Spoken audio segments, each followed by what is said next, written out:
नमस्कार friends, BTC की math की सेकंड क्लास में आपका स्वागत है। आप इशारा कोचिंग सेंटर पे वीडियो देख रहे हैं। तो आज दूसरी वीडियो है मैथ की, जिसमें हम देखेंगे बीटीसी फर्स्ट सेमेस्टर की मैथ। जो भी देखे थे कब उसमें से पूर्णांक, पूर्ण संख्या और सबसे बड़ी और सबसे छोटी संख्या, किसी दिए हुए अंक में सबसे बड़ी और सबसे छोटी संख्या को कैसे ज्ञात किया जाएगा, ये चीज़ छूट गई थी। तो आइए आज देखते हैं। फिर देखिए, सबसे बड़ी संख्या जो होती है और सबसे छोटी संख्या जो होती है,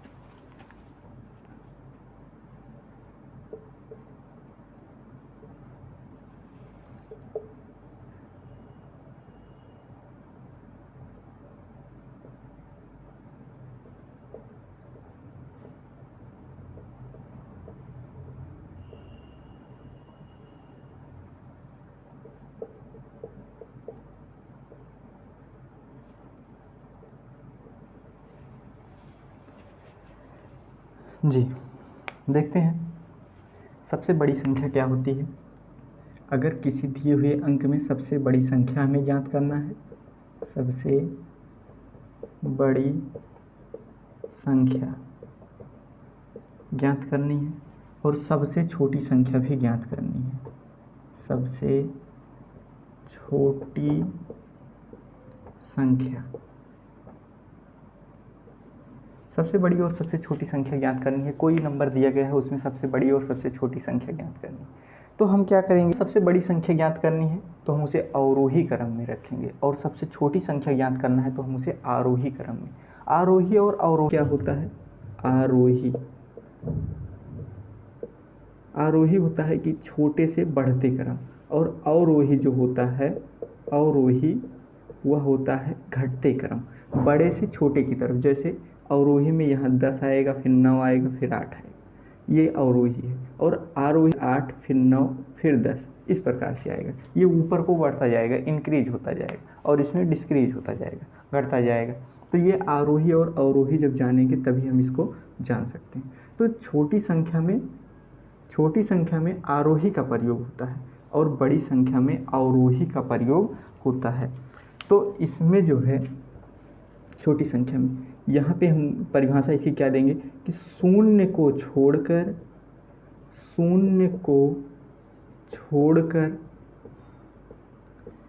शेष दी गई संख्या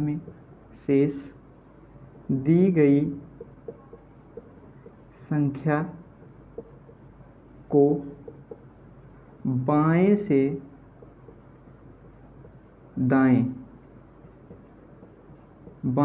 दाएं, शून्य को छोड़कर शेष दी गई संख्या को बाएं से दाएं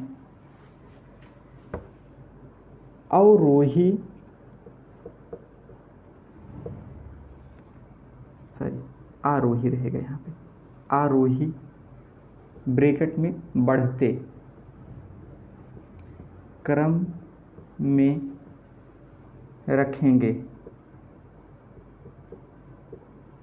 ठीक है, इस प्रकार से शून्य को छोड़कर शेष दी गई संख्या को बाएं से दाएं आरोही या बढ़ते क्रम में रखेंगे। जैसे अगर कोई नंबर आपको दिया गया है, नंबर है जैसे 0798, ऐसे कोई नंबर दिया गया है। इसको हमें क्या करना है, सबसे छोटी संख्या, इस इतने नंबर का प्रयोग करके हमें सबसे छोटी संख्या बतानी है। तो हम सबसे छोटी संख्या क्या हो जाएगी हमारी, 0 को छोड़कर, 0 को सेकंड स्थान पे रखते हैं। अगर 0 है तो उसको हम सेकंड स्थान पे रखेंगे। ठीक है, 0 को हम सेकंड स्थान पे रखेंगे, फर्स्ट स्थान पे 0 को कभी नहीं रखेंगे। तो यहाँ पे हो जाएगा सबसे छोटी संख्या क्या हो जाएगी इसमें, आरोही मतलब बढ़ते क्रम में। तो सबसे छोटी संख्या क्या हो जाएगी, 0 के बाद 7 हो जाएगी। तो यहाँ हम 7 रखेंगे, फिर हम 0 रखेंगे। उसके बाद में फिर हमें क्या करता है, बढ़ते क्रम में, फिर यहाँ पे हम 8 रखेंगे और यहाँ पे 9 रखेंगे, इस प्रकार से। तो ये हो जाएगा 7089। अगर इसी का क्रम हम थोड़ा सा चेंज करके देखते हैं क्या इससे छोटी और कोई बन सकती है, तो कैसे बनेगी, यहाँ 7 कर देते हैं, यहाँ 8 कर देते हैं, यहाँ 9 कर देते हैं, 0, 7890 हो जाएगा। ये नंबर बड़ा हो जाएगा, ये नंबर छोटा है, तो इससे हम और किसी क्रम में नहीं रख सकते हैं। अतः आपके क्वेश्चन में जो पूछेगा कि इस नंबर का प्रयोग करके सबसे छोटी संख्या बताइए, तो हम क्या करेंगे यहाँ पे कि शून्य को छोड़कर शेष दी गई संख्या को बाएं से दाएं आरोही या बढ़ते क्रम में रखेंगे। यदि शून्य है, इसी में थोड़ा सा और ऐड कर देंगे कि यदि शून्य है, यदि शून्य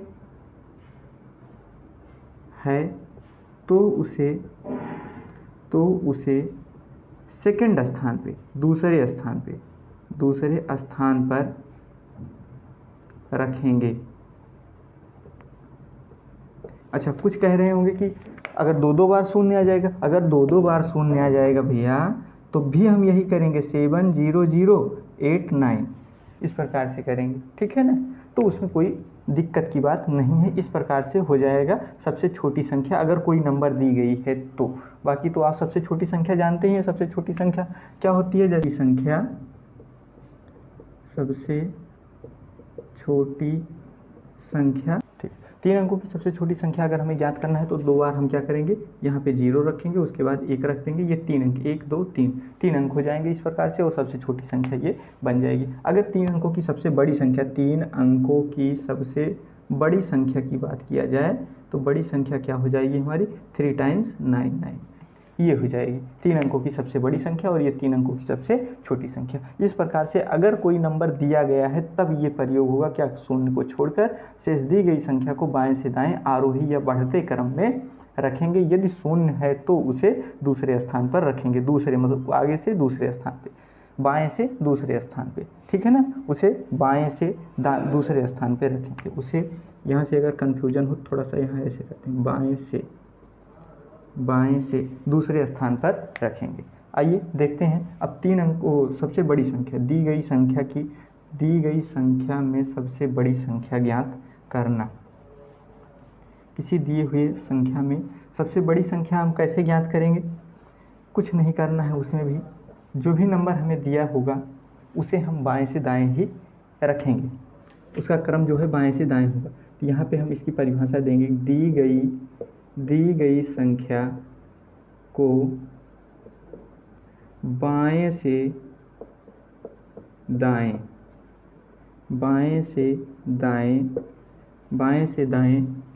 अवरोही क्रम में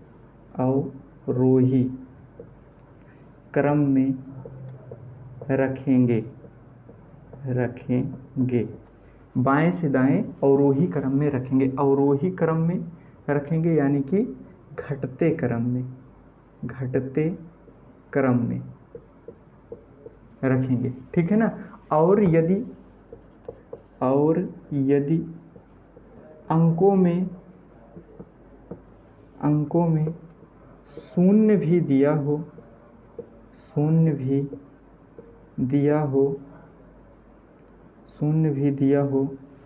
तो यदि अंकों में शून्य भी दिया हो तो शून्य को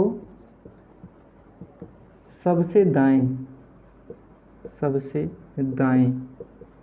अंतिम में रखेंगे, ठीक है ना। और यदि शून्य भी दिया हो तो शून्य को सबसे दाएं अंतिम में रखेंगे, दायां ये है एंड में, सबसे हम शून्य को रखेंगे। जैसे कोई नंबर दिया गया है, यहाँ पे देखते हैं कोई नंबर जो भी दिया गया था, 0 था, 7 था, 8 था, 9 था, इस प्रकार से कोई नंबर दिया गया है तो हम क्या करेंगे, इसको किस क्रम में रखेंगे, सबसे बड़ी संख्या हमें बनानी है तो हम शून्य को सबसे बाद में रखेंगे, उसके बाद में सबसे बड़ी संख्या 9, फिर उससे छोटी संख्या 8, फिर उससे छोटी संख्या 7, उसके बाद 0 आएगा। इस प्रकार से हमें रखना होगा। ये नंबर हमारा क्या हो जाएगा, सबसे बड़ा नंबर। इसमें क्या होता था, अगर शून्य आता है इसमें तो उसको हम क्या करेंगे, सबसे एंड में दाएं तरफ रखेंगे। जबकि सबसे अगर छोटी संख्या ज्ञात करनी होती तो हम क्या करते, शून्य को सेकंड स्थान पर, बाएं से दूसरे स्थान पर शून्य को रखना पड़ता। ठीक, आइए देखते हैं आगे। इसके बाद पूर्ण संख्या देखेंगे, पूर्णांक देखेंगे।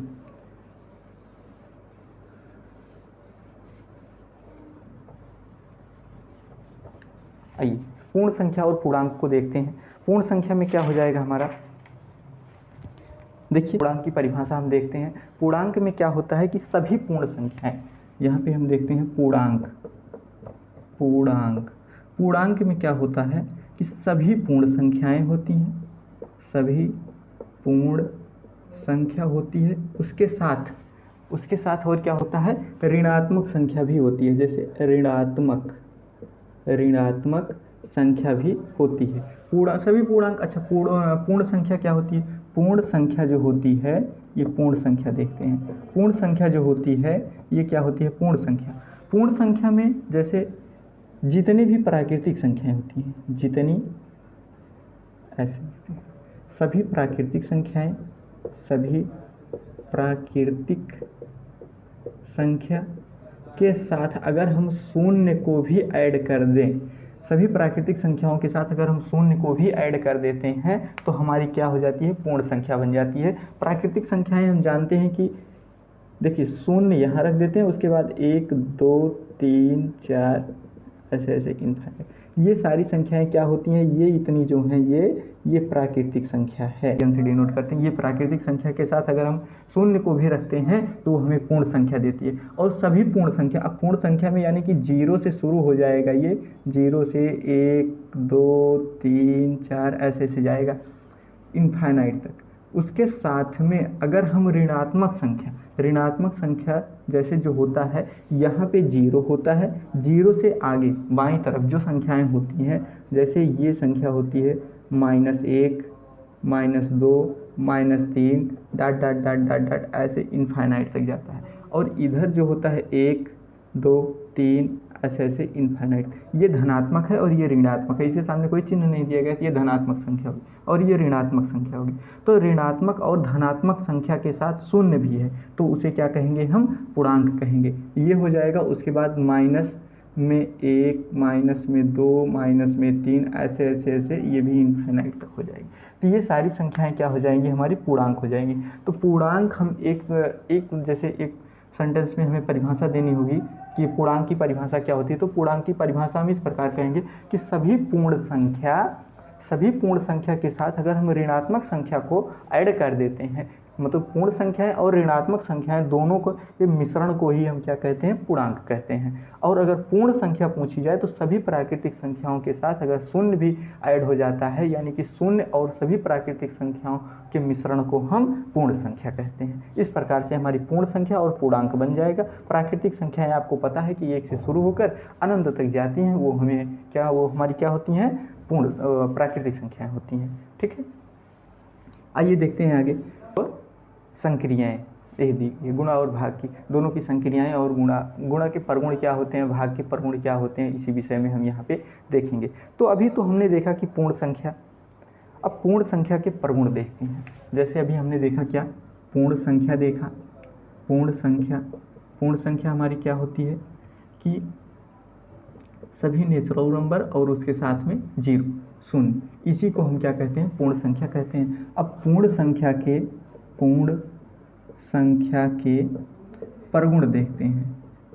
परगुण तो उसके कौन कौन से गुण होते हैं? पूर्ण संख्या के कौन कौन से गुण होते हैं? अब हम ये देखते हैं। पूर्ण संख्या के कौन कौन से गुण होते हैं ये देखते हैं।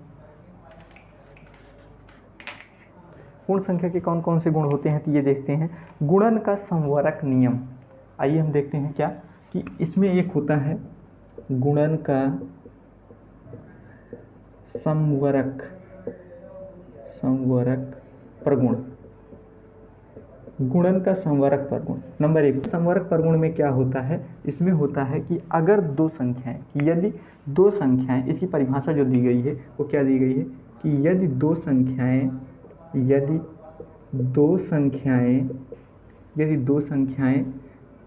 पूर्ण संख्याएं, ऐसा है, यदि दो पूर्ण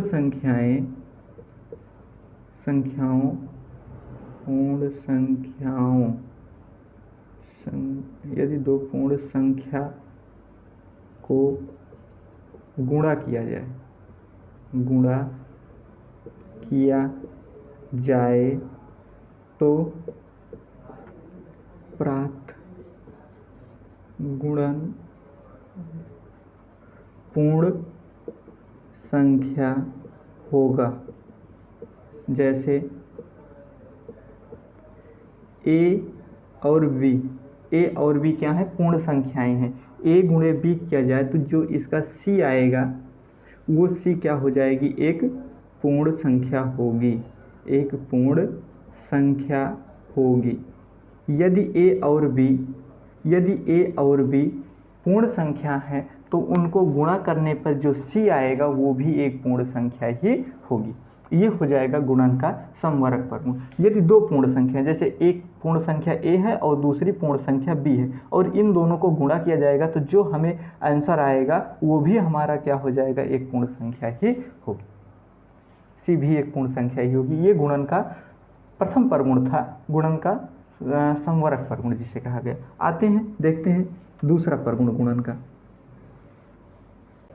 दूसरा प्रगुण है गुणन का क्या, कि गुणन का क्रम विनिमय प्रगुण। गुणन का क्रम विनिमय प्रगुण।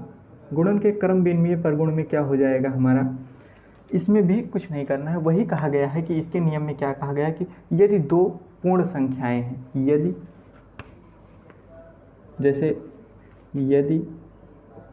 ऐसे देखिए, यदि a और b पूर्ण संख्या है तो a गुणे b बराबर b गुणे a होगा। ये गुणन का क्रम विनिमय प्रगुण है। क्रम विनिमय, जैसे विनिमय का अर्थ होता है कि चेंज करना, तो इनका क्रम जो है वो चेंज किया गया है। a गुणे b था, यहाँ b गुणे a कर दिया गया, बस इतना सा डिफरेंस है। इसे गुणन का क्रम विनिमय प्रगुण कहते हैं। ठीक है, यदि a और b दोनों पूर्ण संख्याएं हैं तो जैसे अगर 4 और 3 दो पूर्ण संख्याएं हैं, 4 गुणे 3 करेंगे हम तो 3 गुणे 4 करने पे भी उतना ही आएगा, तो कोई चेंजिंग नहीं आएगा, सिर्फ इनका क्रम जो है चेंज कर दिया गया है। इसी जो है क्रम विनिमय प्रगुण ही कहा गया है कि क्रम चेंज होने के कारण ही इसे क्रम विनिमय प्रगुण कहा गया है। आइए देखते हैं गुणन का तृतीय प्रगुण क्या होता है। गुणन का तृतीय प्रगुण, ठीक है। गुणन का तृतीय प्रगुण जो है, गुणन का शून्य प्रगुण जिसे कहा जाता है, शून्य प्रगुण। गुणन का शून्य प्रगुण। गुणन का शून्य प्रगुण। शून्य प्रगुण में क्या होता है कि यदि कोई पूर्ण संख्या है उसे शून्य के साथ अगर गुणा किया जाएगा तो वो संख्या शून्य हो जाएगी। जैसे यहाँ पे ऐसे देते हैं, यदि किसी पूर्ण संख्या को शून्य से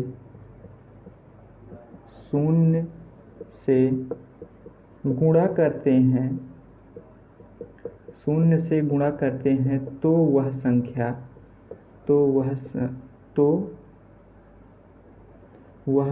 शून्य हो जाएगी, तो वह शून्य हो जाएगी। जैसे a एक पूर्ण संख्या थी, इसे हम शून्य के साथ गुणा करते हैं तो, या शून्य को a के साथ गुणा करते हैं तो इसका आंसर जो आएगा वो शून्य ही आएगा। ठीक है ना। ये पूर्ण संख्या के प्रगुण में तीसरा प्रगुण था गुणन का शून्य प्रगुण, जिसमें अगर किसी नंबर से गुणा किया जाएगा तो वो शून्य हो जाएगा। इस प्रकार आते हैं, देखते हैं गुणन का चौथा प्रगुण क्या है।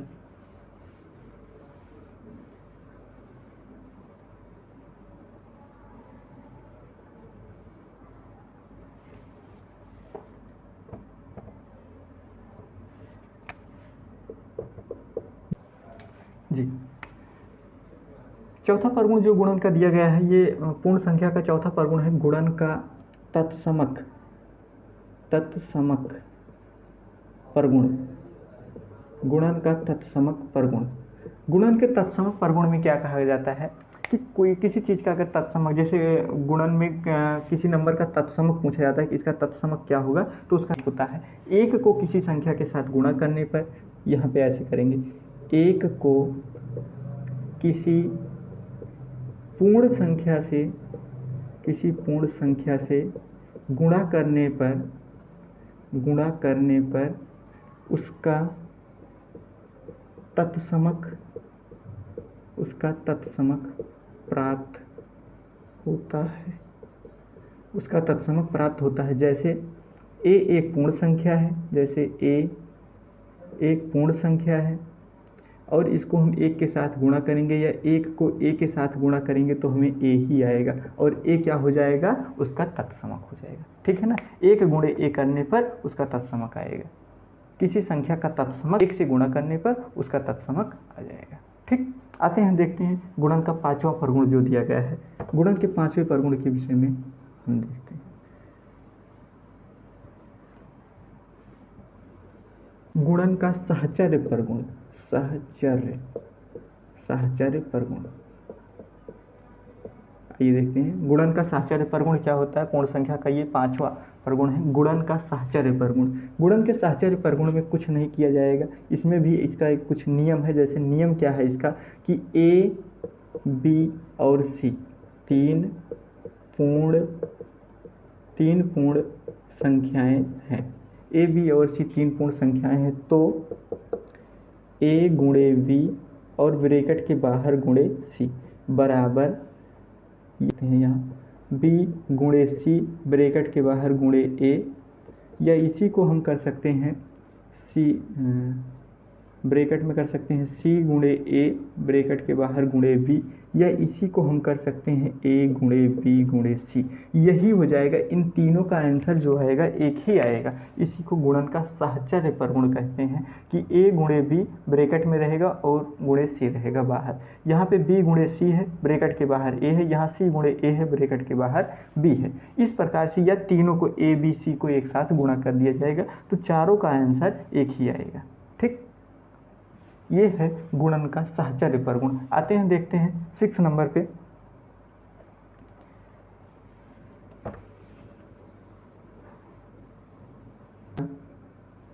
छठवें नियम में गुणन संक्रिया का योग वितरण नियम, योग वितरण प्रगुण ऐसे हो जाएगा, योग वितरण प्रगुण। इसमें क्या हो जाएगा, यदि तीन संख्याएं, यदि इसमें तीन संख्या दी होगी आपको, यदि तीन पूर्ण संख्याएं ए बी सी, यदि तीन पूर्ण संख्याएं ए बी और सी हैं तो ए गुणे बी धन सी बराबर हो जाएगा ए गुणे बी धन ए गुणे सी।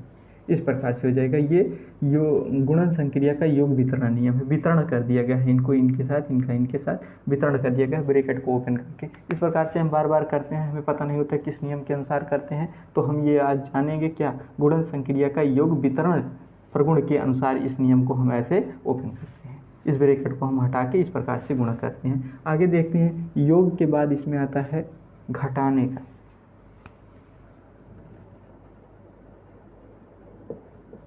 घटाव वितरण प्रगुण, घटाव वितरण प्रगुण में भी कुछ नहीं होगा, इसे यहाँ हो जाएगा क्या, यदि तीन पूर्ण संख्याएं ए बी सी हैं तो, यदि तीन पूर्ण संख्याएं ए बी सी हैं तो इनके घटाव में हम क्या कर देंगे, ये आखिरी नियम होगा इसका पूर्ण संख्या के प्रगुण का। यदि तीन पूर्ण संख्याएं ए बी सी हैं तो इसमें भी वैसे हो जाएगा ए और यहाँ पे गुणे हो जाएगा, यहाँ पे b माइनस सी हो जाएगा, और इसको जब हम ब्रैकेट ओपन करेंगे वितरण करेंगे इसका तो a गुणे b माइनस a गुणे सी हो जाएगा।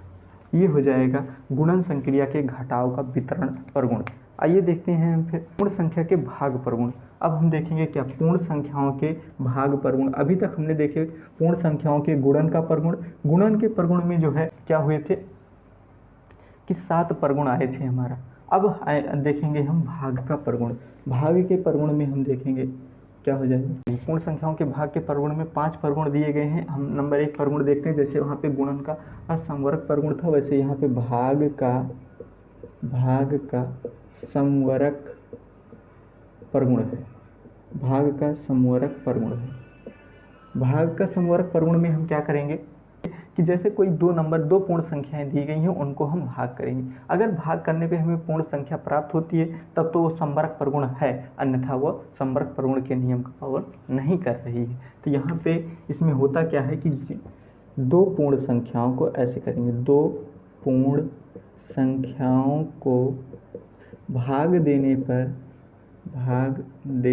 पर भागफल पूर्ण संख्या नहीं होता है, ठीक है ना, पूर्ण संख्या नहीं होता है। तो अतः यह विभाज्य का समवरक प्रगुण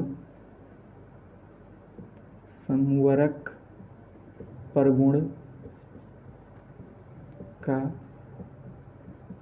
पालन नहीं करता है, ठीक है ना। इस प्रकार से ये भाग के समवरक प्रगुण का पालन नहीं करता है। आइए देखते हैं इसका सेकंड प्रगुण क्या होता है। भाग के समवरक प्रगुण को हमने देखा, अब भाग के सेकंड प्रगुण को हम देखते हैं।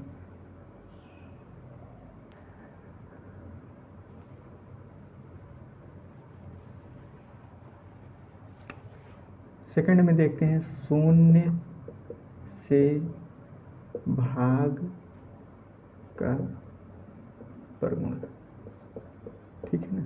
शून्य से भाग का प्रगुण, अगर हम शून्य से किसी से पूर्ण संख्या में भाग करेंगे तो हमें क्या हो जाएगा।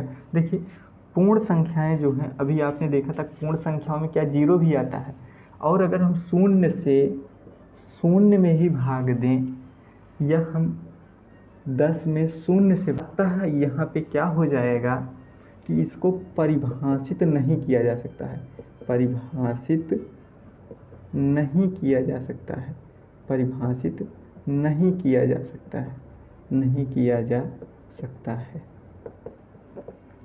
जैसे अगर हम 1 से 1 में भाग देते हैं तो हमें 1 आता है, 2 से अगर हम 1 में भाग देंगे, 1 से अगर हम 2 में भाग देंगे तो हमें 2 आएगा। अगर हम शून्य से शून्य में भाग देंगे तो कितनी बार जाएगा, जैसे ये दोनों नंबर तो सेम थे तो कट के 1 आ गया। अगर यहाँ पे हम 2 कर देते हैं तब भी यहाँ पे भाग देने पर 1 आ जाएगा। हम शून्य से शून्य में भाग देंगे तो यहाँ भी 1 आना चाहिए, और ये तो शून्य है, तो यहाँ पे क्या हो जाएगा कि हम परिभाषित नहीं कर सकते हैं, इसको परिभाषित नहीं किया जा सकता है। शून्य से शून्य में भाग देने पर परिभाषित नहीं किया जा सकता है। यहाँ पे हम इसकी परिभाषा कैसे देंगे कि किसी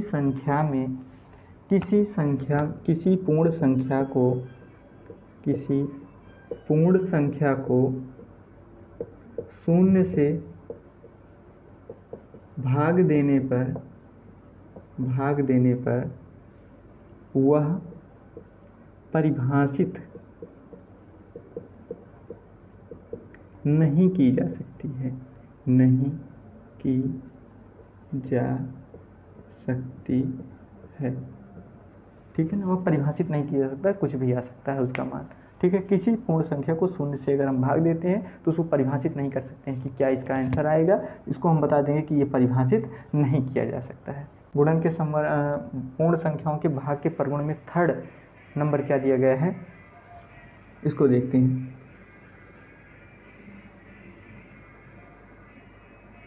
दिया गया है वो क्या दिया गया है, 1 से भाग का प्रगुण।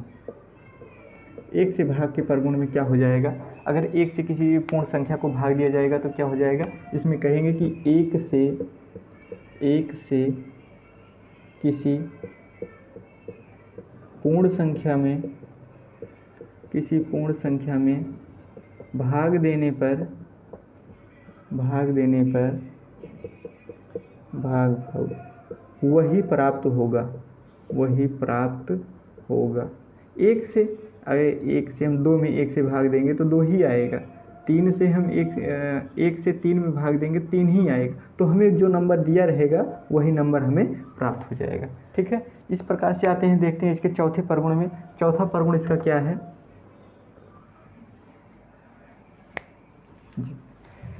आइए देखते हैं। शून्य में किसी शून्योत्तर संख्या से भाग देने पर प्रगुण उसका क्या हो जाए, शून्य को छोड़कर किसी भी संख्या से शून्य में भाग देने पर भागफल हमेशा शून्य ही प्राप्त होगा। जैसे शून्य में भाग देने पर, शून्य में 1 से, शून्य को छोड़कर 2 से, शून्य को छोड़कर 3 से। शून्योत्तर का अर्थ होता है कि शून्य को छोड़कर, तो शून्य को छोड़कर जैसे 1 2 3 4 से अगर शून्य में हम भाग देंगे तो इसका आंसर हमेशा क्या आएगा, शून्य ही आएगा, तो हमें शून्य ही प्राप्त होगा। एक चीज़ और जानिए आप, यहाँ से जैसे अगर किसी संख्या के अपान में शून्य है, देखिए शून्य के अपान में अगर कोई प्राकृतिक संख्या दी गई है, शून्य के अपान में कोई प्राकृतिक संख्या दी गई, क्योंकि प्राकृतिक संख्या में जीरो नहीं आता है, अगर जीरो के अपान में कोई प्राकृतिक संख्या दी गई है तो यहाँ पे हमेशा हमेशा जीरो आएगा।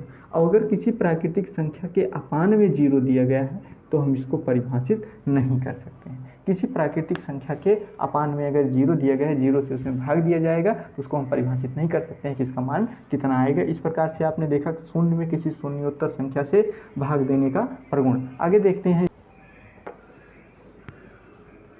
बस एक आखिरी प्रगुण बचा है इसमें, वो भी देखते हैं क्या है कि किसी शून्योत्तर संख्या में, किसी